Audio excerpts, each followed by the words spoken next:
뺑덕야담, 방문해 주셔서 무척이나 감사합니다. 그럼 오늘의 이야기 시작하겠습니다. 옛날 어느 마을에 피부도 뽀얗고 얼굴이 아름다워 절세미인으로 소문이 자자한 옥분이란 처녀가 살고 있었다. 옥분이의 부모는 양반이기는 했지만 평생을 게으르게 살아 가진 것이 얼마 없었다. 옥분이의 부모는 가진 것이 많은 집안에 옥분이를 시집 보내 본인들의 노후도 보살핌 받기를 바랬다. 그런데 때마침 마을에서도 부자라고 소문난 최진사가 옥분이네 집에 혼담을 넣었다. 최진사 댁에 아들이 있었던가요? 내가 알기론 최진사는 자식이 없는 걸로 알고 있어. 최진사 댁에서 혼담이 들어왔는데 아들도 없는데 왜 혼담을 넣었을까요? 아이고 이 사람아, 최진사가 사별하고 혼자 된 지가 10년이네. 본인 혼담을 보낸 게야. 아니 뭐라고요? 우리 옥분이가 나이가 몇인데 그 늙은이가 제정신이 아니네. 넘볼 걸 넘봐야지. 내가 내일 최진사를 찾아가서 따져 물을 테니 걱정 마시오. 아, 잠깐만요. 우리 찬찬히 좀 생각을 해봅시다. 최진사가 나이가 많기는 하지만 재산도 많지 않습니까? 최진사가 젊은 우리 옥분이를 부인으로 맞이하면 우리한테 더 잘하지 않겠어요? 아니지, 시집 보내기 전에 재산을 받아낼 수 있을지도 몰라요. 아니 부인은 어찌 그리 현명하시오? 내일 해가 뜨면 따지러 가는 것이 아니라 내 사윗감 얼굴이나 보러 다녀와야겠습니다. 그렇게 옥분이의 부모는 옥분이를 나이 많은 최진사의 제처자리로 보낼 계획을 세웠는데 아무것도 모르는 옥분이는 다른 꿈을 꾸고 있었다.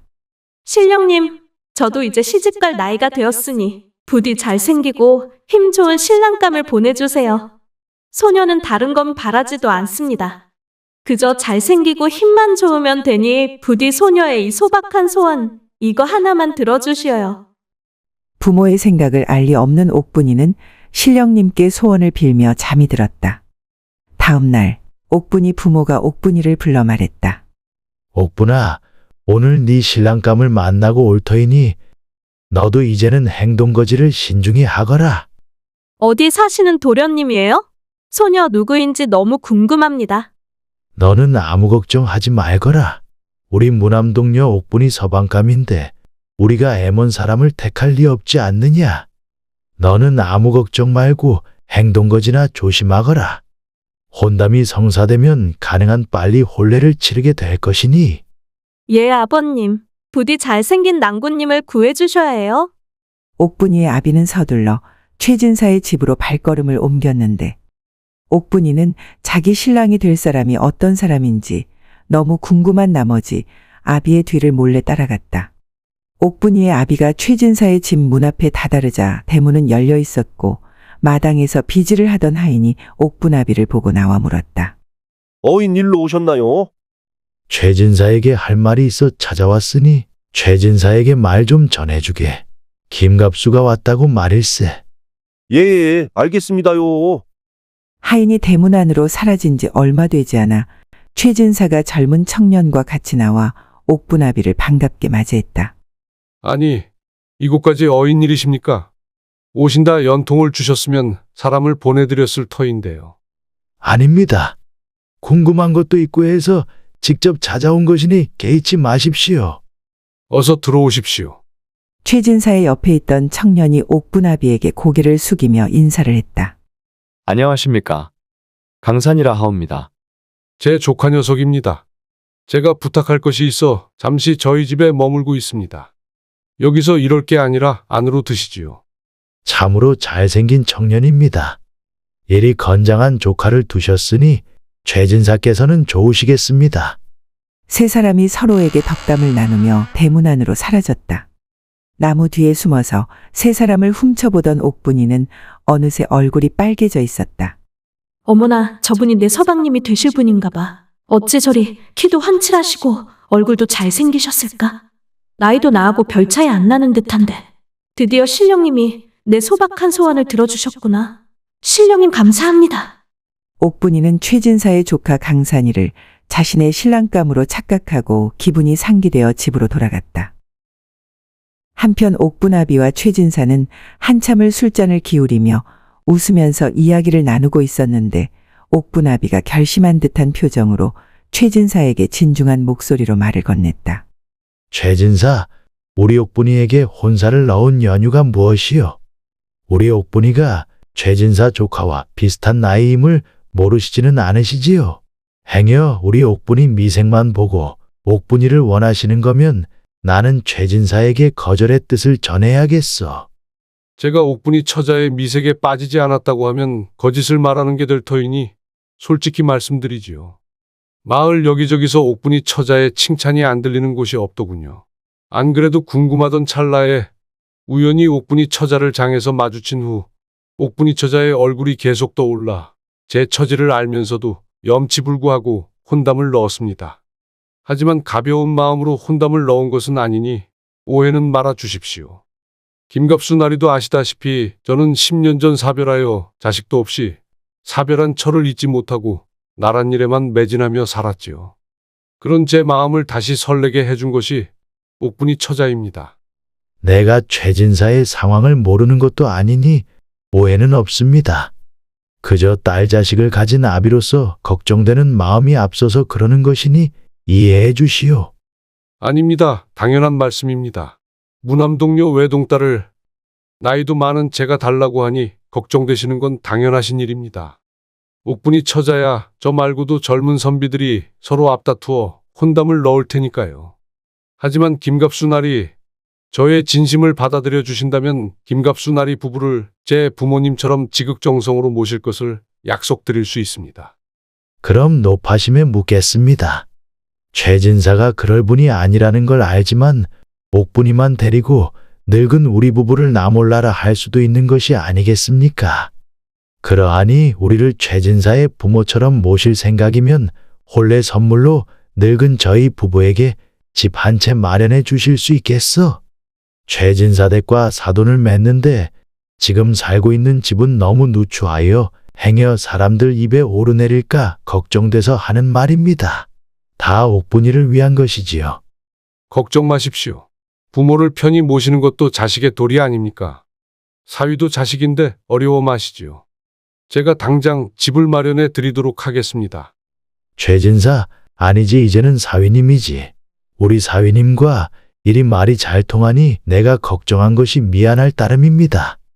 그럼 저는 사위님 말만 믿고 집에 가서 부인과 딸 자식에게 혼사에 대해서 전하겠습니다.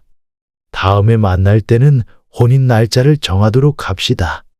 다음에 뵐 때는 편히 사위라고 불러주십시오. 하인들을 시켜 댁까지 모시도록 하겠습니다. 하인들이 옥분아비를 집으로 모시고 돌아갔는데 옥분아비는 집에 가는 동안 콧노래를 불렀다. 며칠 후 최진사의 조카 강산이가 찾아와 김갑수 내외를 데리고 큰 기와집이 있는 저택으로 데리고 갔다. 저희 숙부께서 급하게 마련하신 저택입니다. 마음에 드시는지요? 이렇게 빨리 준비해 주실 줄이야. 사돈 조카님은 우리 사위에게 내가 진심으로 기뻐했다 전해 주시게. 예, 그렇게 전해드리지요. 저희 숙부께서 서둘러 연을 맺고자 하시는 마음이 전해지셨길 바랍니다. 다음 날 최진사가 마련해준 저택으로 옥분이네 식구들이 이사를 하고 옥분이 가족들이 둘러앉아 이야기를 나누었다. 우리 내외가 옥분이 덕분에 일이 호강할 줄은 몰랐네요. 호들갑 떨지 마시오. 이제 시작이니 우리 옥분이가 우리한테 더 많은 것을 안겨줄지도 모르오. 아버지, 이 집만으로도 그분께 큰 선물을 받은 것이니 과한 욕심은 부리지 마시어요. 너는 가만히 있거라. 내가 너를 없는 살림에도 어찌 키웠는데 너는 아비가 시키는 대로만 하면 된다. 옥분이 아비는 큰 집을 선물 받고도 만족하지 못했는지 며칠 후 최진사를 만나러 발걸음을 옮겼다. 우리 예비사위 있는가? 연통도 없이 어쩐 일이십니까? 저택은 마음에 드셨습니까? 혹시 홀렌날을 정하러 오신 겁니까? 이 사람아 하나씩 물으시게 뭐가 그리 급한가? 이런, 내 정신 좀 보게. 어서 안으로 드시지요. 최진사는 옥분아비를 안으로 모시곤 하인에게 주안상을 들게 했다. 잠시 후 최진사의 술을 몇 잔 받아 마시고는 옥분아비가 입을 열었다. 일단 자네에게 고맙다는 말을 해야겠구만. 저택은 고마웠네. 별 말씀을 다 하십니다. 옥분 처자를 위해서 제가 뭔들 못하겠습니까? 이 사람 내 말을 끝까지 듣게. 고마운 건 사실이지만 실망도 했다네. 우리 옥분이를 향한 마음이 그리 작아서야 내 어찌 마음 편히 옥분이를 자네에게 보낼 수 있겠나. 무슨 말씀이십니까? 제가 우둔하여 장인어른의 깊은 뜻을 헤아리기 힘드니 쉽게 말해 주십시오. 이복의 예비사위. 집만 있으면 뭐하나. 지금 옥분이는 그 큰 집을 치우고 늙은 부모 끼니를 해주느라 손발이 붓고 고운 살갗은 터졌으니 하는 말일세. 큰 집이 있으면 그 집을 관리할 하인도 있어야 할 것 아닌가. 심성 착한 우리 옥분이가 늙은 부모만 두고 자네한테 시집을 갈 수 있겠냐는 말일세. 아이고, 제가 생각이 짧았습니다. 당장 하인들을 보내드릴 터이니 장인어른께서는 아무 걱정 마십시오. 자네라면 내 말 뜻을 알아들을 줄 알았네. 내 그럼 마음 편히 집에 돌아가겠네. 나를 데려다 줄 가마꾼을 불러주게 해. 옥분아비는 이젠 당연한 듯이 최진사에게 자신이 원하는 걸 말하곤 돌아갔다. 그 상황을 지켜보던 강산이가 화가 난 듯 최진사에게 말했다. 저 어르신이 해도 너무 하신 것 아닙니까? 강산아, 내가 탐하면 안 될 여인을 탐해서 일어나는 일이니 이것 또한 내가 감당해야 하지 않겠느냐? 그만큼 내가 옥분 처자를 원하는 것이니 너는 못난 나를 봐서라도 그냥 모르는 채 해주었으면 좋겠다. 그리고 쓸만한 하인 몇 명을 추려서 옥분 처자의 집으로 보내주거라. 알겠습니다. 저 어르신이 여기서 멈출 것 같지 않아서 그렇습니다. 탐탁치는 않지만 숙부님의 뜻이 그러하시다면 따르겠습니다. 강산이는 하인 몇 명을 줄여 옥분이네 집으로 향했다. 하인들이 온 것을 확인한 옥분아비가 크게 웃으며 강산이를 반겼다. 아이고, 조카님께서 수고가 많으시네. 수고라니요. 당치 않으신 말씀입니다. 서둘러 연을 맺고자 하는 제 숙부님의 마음을 헤아려 주셨으면 좋겠습니다. 저는 이만 돌아가겠습니다. 강산이가 굳은 표정으로 단호하게 말하고는 돌아갔는데 그 모습을 숨어서 보고 있던 옥분이는 어느새 볼이 불그스레해지더니 수줍게 웃었다. 하루라도 빨리 우리 잘생긴 낭군님과 얼굴을 맞대고 얘기를 해보고 싶은데 오늘은 아버지께 홀레나를 한시라도 빨리 잡아달라고 부탁드려야겠어. 옥분이는 하루라도 빨리 혼인을 하고 싶은 마음에 다급한 목소리로 아버지를 찾았다. 아버지, 왜 그리 부르느냐? 네 목소리가 담장을 넘어가겠구나. 아버지 이제 하인도 왔으니 더 이상 욕심 부리시지 마시고 어서 홀레나를 잡아주셔요. 이러다가 낭군님 마음이 변하시면 어쩌려고 그러세요. 그럴 일은 없으니 너는 걱정 말아라. 이제 한 가지만 더 얻으면 끝나니 너는 몸단장이나 하며 기다리고 있거라. 너는 네 부모 품을 그리 빨리 떠나고 싶은 게냐? 그런 것은 아니에요. 하지만 아버지께서 더는 욕심을 내지 않으셨으면 해서요. 욕심을 내다니 나는 당연한 걸 받는 것이다. 언감생심 내 딸을 마음에 품었으니 이 정도로는 성에 차지 않지만 이 아비가 예부터 군자 같은 심성이기에 이 정도로 하는 것이다. 그러니 너는 그냥 기다리고 있거라. 옥분이는 아비의 말에 더 이상 할 말이 없어 툴툴거리며 방으로 들어갔다. 아버지는 우리 낭군님이 성에 안 차시나? 수려한 용모의 풍채도 좋아서 그저 나는 바라보고만 있어도 눈이 멀 것 같은데 아버지는 왜 저렇게까지 하시는 거야? 며칠 후 옥분아비는 최진사 댁을 다시 찾았다. 사위 내가 왔네. 자네 장인이 왔어. 아이고, 연통을 주시면 제가 찾아뵐 것인데 힘든 걸음을 하셨네요. 우리 사위가 보고 싶어. 내가 한 걸음에 왔으니 걱정 말고 어서 주한상이나 들게 하게.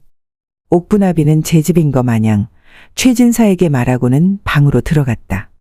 자연스레 방으로 들어가는 옥분아비를 보고는 최진사는 혼자 생각했다. 아이고, 저 어르신이 오늘은 무얼 내놓으라고 하시려나. 내 오늘은 무슨 일이 있어도 홀레나를 잡아야겠군. 최진사는 혼자서 다짐하듯 생각하고는 방으로 들어가 능청맞게 웃으며 옥분아비에게 술을 권했다. 이리 편하게 사위와 술을 마실 수 있으니 아주 좋구만. 사위는 백년손님이라는데 그 말도 다 헛것이야. 나는 자네를 내 아들이라고 생각할 걸세. 그리 말씀해 주시니 감사드립니다. 그럼 장인어른 오늘은 홀렛날을 잡아주시지요. 나도 그것 때문에 온 걸세. 최진사는 옥분아비의 대답을 듣고는 뛸 듯이 기뻤으나 좋아하는 내색을 가능한 안 보이기 위해 노력했다. 가능한 빠른 시일을 잡으시는 게 어떻습니까? 며칠 후 형님 내외가 강산이의 처와 함께 이곳에 오신다고 하니 그날에 맞춰서 혼례를 치르고 싶습니다. 나는 당장 내일이라도 혼례를 치르고 싶은데 자네도 알다시피 내가 집하고 하인은 있으나 돈이 없지 않은가. 땅이 있어야 하인들을 시켜 농사를 짓고 돈을 벌 터인데 땅도 없고 돈도 없으니 혼례 준비를 할 수가 없다네. 이를 어찌하면 좋은가?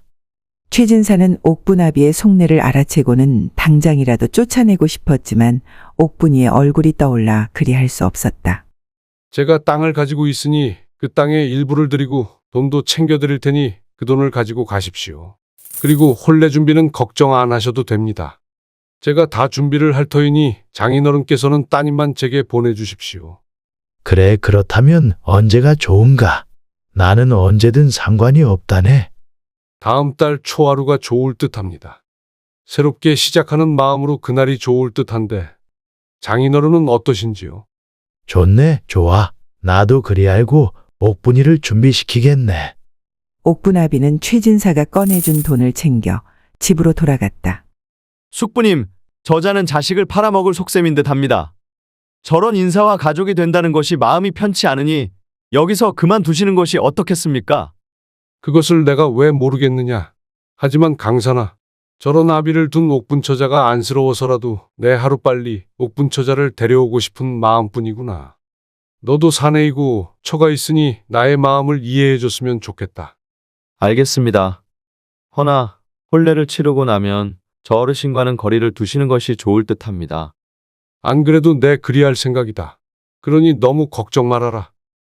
한편 집으로 돌아간 옥분아비는 부인과 옥분이를 방으로 불러 앉혀놓고는 돈을 보여주며 말했다. 혼례날은 다음 달 초하루로 정했으니 그리 알고 준비해 주시구려. 아니 갑자기 그리 빨리 날짜를 잡아오시면 어찌합니까? 어머니 저는 좋아요.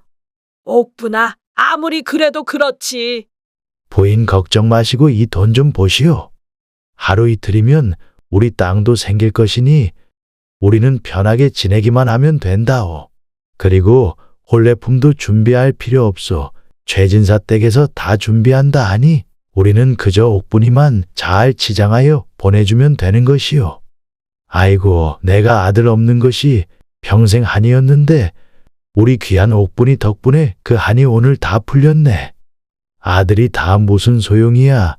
절세미인 딸이면 팔자가 바뀌는데 하하. 그날 밤 옥분이는 정하수를 떠놓고는 신령님께 감사의 치성을 드렸다. 신령님 감사하고 또 감사합니다. 저를 어여삐 여기시어 머리끝부터 발끝까지 제 마음에 드는 낭군님을 보내주셨네요. 평생 감사드리며 치성드리겠습니다. 그렇게 시간이 흘러 혼례를 치르기 3일 전날이 되었다. 옥분이는 혼례날 사용할 백분을 사기 위해 하인과 나섰다가 강산이가 웬 여인과 다정히 웃으며 서 있는 것을 보았다. 아니 이게 무슨 일이야? 도대체 저 여인은 누구야? 누구길래 내 낭군님께 웃으며 꼬리를 치고 있는 거야? 3일 후면 혼례날인데 도련님은 남들 보기 부끄럽지도 않으신가? 옥분이가 강산이와 같이 있는 여인을 보며 혼자 화를 내고 있는데 그 여인이 강산이에게 팔짱을 끼는 모습을 보고는 더 이상은 보고만 있을 수 없었는지 강산이와 그 여인을 향해 씩씩거리며 걸어갔다. 도련님 이게 무슨 행동이십니까? 남들 보기 창피하지도 않으십니까? 도대체 저 여인은 누구인데 도련님에게 저리 난잡한 행동을 하는 겁니까? 내가 내 부인과 함께 있는데 왜 처자가 화를 내는 것이오? 처자는 누구요? 부인이라니요? 설마 조광지처가 있으신 분이 저를 탐하신 겁니까? 무슨 말을 하는 겁니까? 나는 처자가 누구인지도 모르는데 내가 왜 처자를 탐한다는 겁니까? 끝까지 모르는 척을 하시네요. 설마 부인도 모르게 저와 혼인하려 하신 겁니까? 그래서 지금 저를 모르는 척 하시는 거군요. 정말 너무하십니다. 모르니 모른다고 한 것인데 무슨 말을 하는 것이요? 혹 사람을 잘못 본 것이 아니요? 시치미를 떼셔도 소용없습니다. 이제 소녀도 다 알았으니 최진사 대감을 뵙고 이 억울함을 다 말씀드리겠습니다. 혹시 설마 옥분 아가씨입니까? 이제 알아듣는 척을 하시는군요. 어떤 오해가 있으신지 모르겠으나 예비 숙모님께 인사 올립니다. 부인, 이분이 숙부님과 혼례를 치르실 분입니다. 그러니 정중히 인사하시지요. 무슨 말씀이세요? 숙모라니, 제가 혼례를 치르는 분이 최진사 대감이란 말씀입니까? 모르셨습니까? 3일 후에 혼례를 치르실 분이신데 낭군님이 될 분이 누구인지도 모르셨습니까? 강산이의 말을 들은 옥분이는 강산이의 물음에 대답도 없이 울며 집으로 향했다. 아버지, 어머니. 옥분이가 화가 난 목소리로 울며 옥분아비와 어미를 불렀다. 곧 시집갈 처녀가 무슨 일로 그리 호들갑이냐? 이상한 소문이라도 나면 어쩌려고? 아버지, 제 낭군님이 최진사 대감인 걸 알고 계셨어요. 당연하지. 너도 알고 있지 않았느냐? 아니요, 제가 본 제 낭군님은 분명 다른 분이었는걸요. 네가 무슨 말을 하는지 도통 모르겠구나. 네가 최진사를 본 적도 없을 터인데 다른 사람은 어찌 본다는 거냐? 아버지가 처음 최진사 댁에 가셨을 때 소녀가 궁금한 나머지 아버지 뒤를 쫓았습니다. 그때 분명 최진사 댁 앞에서 잘생긴 그분을 뵈었는데 그분은 조강지처가 있다고 하니 이게 무슨 일인가요? 그분이 아니라 그 늙어빠진 최진사가 제 낭군님이에요. 이런, 내가 너를 너무 자유분방하게 키웠나 보구나. 네가 본 사내는 최진사의 조카이다. 내가 혼례를 치룰 사내는 그 조카가 아니라 최진사다. 이제라도 알았으니 됐다. 너는 서둘러 마음을 다잡고 혼례 준비나 잘하거라. 아버지, 저는 시집 갈 수 없어요. 최진사에게 시집을 갈 바엔 차라리 절에 들어가 비구니가 되겠어요. 그러니 이 혼사는 없던 일로 해주세요. 제발요. 하나뿐인 딸이 이리 간청드려요. 네가 우리 집을 망하게 하려고 작정한 게 아니고선 어찌 그런 말을 하는 게냐? 이미 최진사에게 돌려줄 수 없을 만큼 받은 것을 네가 잊은 게야. 너 하나 최진사에게 가면 너도 잘 살고 늙은 부모도 잘 살 수 있는데 네가 어찌 이렇는 게냐? 딸 자식으로 태어나 부모에게 이리 효도하기도 쉽지 않으니 넌 얌전히 있다가 최진사에게 시집가서 잘 살면 된다. 여봐라. 너희는 옥분이를 방에 가두고 혼례 전까지 나오지 못하게 하거라. 방에 갇힌 옥분이는 밤새워 울기만 했다. 신령님도 너무하시지. 저한테 왜 이러시는 겁니까? 좋아하는 낭군님 만나 오순도순 살고자 하는 제 꿈이 그리 큰 것이었습니까? 사내라는 족속들은 왜 나이가 많으나 적으나 여인들 겉모습에만 빠져 이리 하는 겁니까? 최진사 원망스럽소. 가진 게 없어 하나 있는 딸 자식을 재물에 팔아 넘기는 내 부모가 원망스럽소. 이럴 바엔 차라리 죽는 것이 나은데 죽을 자신도 없는 내 자신이 더 원망스럽소. 옥분이는 이틀 동안 내내 방 안에 갇혀 식음을 전폐하고 울다가 화를 냈다가를 반복하기만 했다. 내일이면 혼례 날인데 난 어찌해야지? 최진사와 살 바에는 죽는 것이 나은데 죽을 용기는 없으니. 그래, 차라리 도망을 치자. 내가 절로 들어가 비구니가 되면 최진사도 더 이상 어찌할 수는 없을 거야. 부모님이야 어찌 되든 내 알 바 아니야. 하나밖에 없는 딸을 재물에 판 부모님을 내가 왜 생각을 해야 해. 혼자 그리 생각을 정리한 옥분이는 하인에게 아버지를 불러달라 말했다. 아버지, 제가 생각해보니 아버지 말씀이 맞는 것 같아요. 저희 집 형편에 이 많은 재산을 어디서 얻겠어요. 이제야 네가 내 깊은 뜻을 헤아려 주는구나. 잘 생각해보거라. 최진사가 살 날이 얼마나 남았겠냐? 최진사가 저 세상으로 가면 그 많은 재산은 다 네 것이 되는 거야. 내가 챙긴 것보다 너는 더 많은 재산을 얻을 수 있단다. 옥분이는 아비에게 시키는 대로 한다고 말하고선 옥분아비를 안심시켰다. 그날 밤 모두가 잠에 들자 옥분이는 몰래 집을 빠져나와 산속으로 향했고 옥분이의 부모는 아침이 되어서야 옥분이가 도망간 걸 알게 되었다. 홀린 날이 되었지만 나타나지 않는 옥분이 때문에 화가 난 최진사는 그대로 관하로 달려가 옥분이의 부모가 딸과의 혼인을 빌미로 자신에게 재산을 갈취하고 딸은 빼돌려 사기를 쳤다며 사또에게 고했다. 사또는 옥분이 부모가 가져간 최진사의 재산을 다시 최진사에게 돌려주고는 옥분이 부모가 사기를 친 것인지를 확인하기 위해 옥분이를 찾았는데 이미 비구니가 된 옥분이가 이 말을 전했다고 한다. 저는 사람으로 태어났으나 부모가 사람으로 대해주지 않고 재물로 취급했으니 어찌 사람이라 할 수 있겠습니까? 재물은 있다가도 없어지고 없다가도 생기는 것이니 저라는 재물은 부처님께 공양하셨다 생각해달라고 전해주십시오. 옥분이의 말을 전해들은 사또는 옥분이 부모의 죄를 물어 관노비로 만들어 눈 감을 때까지 일을 하게 만들었다고 한다. 재미있게 시청하셨다면 구독과 좋아요 부탁드립니다. 여러분의 구독과 좋아요는 뺑덕 야담에게 큰 힘이 됩니다. 그럼 더 재미난 이야기로 다시 찾아뵙겠습니다.